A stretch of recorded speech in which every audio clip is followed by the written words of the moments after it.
I've come across a story on my snowshoe hike today.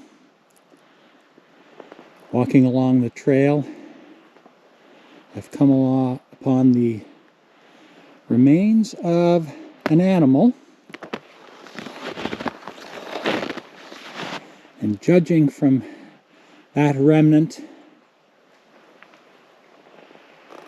I would say that these are the remains of a porcupine. That suggests that the predator was a fisher, the largest of the weasels in Ontario.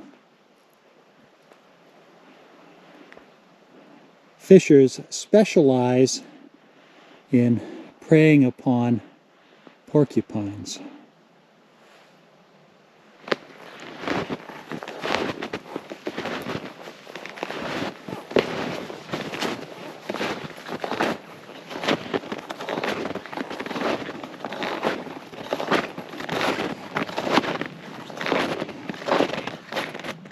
Here we have a little bit more fur, some blood, and a lot of scat.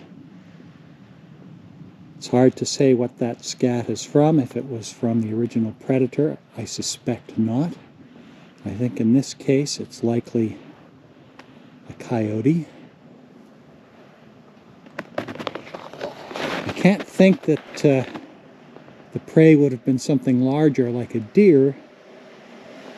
The fur doesn't look like deer. It's got more of the coloration of a porcupine. And I would expect to see a lot more of the carcass remaining. It's not so easy to drag a deer carcass off. So my thought is that this scat might be from coyotes.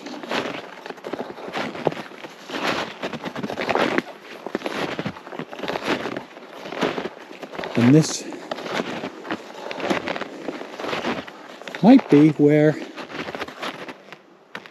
the animal itself was killed, and we can see pellets.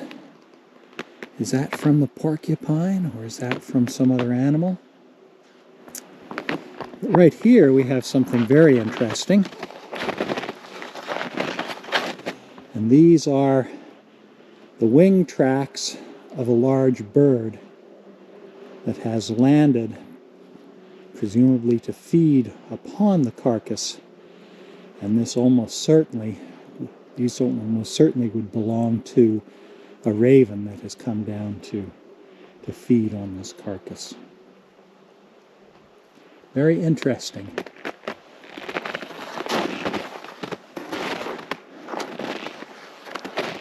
Not something that I've come on very often while hiking around here in the Four Seasons Forest Sanctuary in Deep River.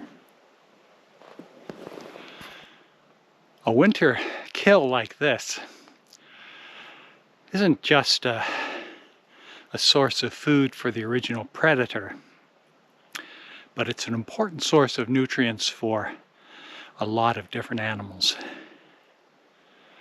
The original predator, of course, and then the scavengers that come in. As I say, here it looks like we've had coyotes or perhaps a fox come in after the kill and feed on the carcass. We've had signs that ravens have come in and fed. And if we were here early enough, we likely would have seen chickadees and other small forest songbirds in here feeding on the remains. A carcass is an important source of nutrients in the wintertime, nutrients and energy for wildlife. In particular, the nitrogen that that carcass holds. Nitrogen is typically the the limiting nutrient in most terrestrial ecosystems.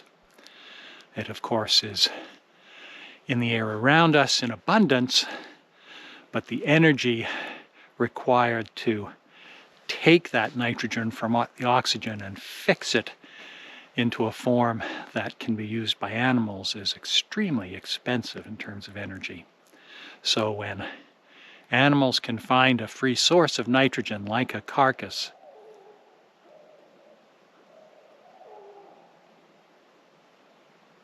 they will feed upon it. And I think you may have just heard a barred owl calling behind me. There's another animal that might come and feed on this carcass, although they are very efficient predators themselves.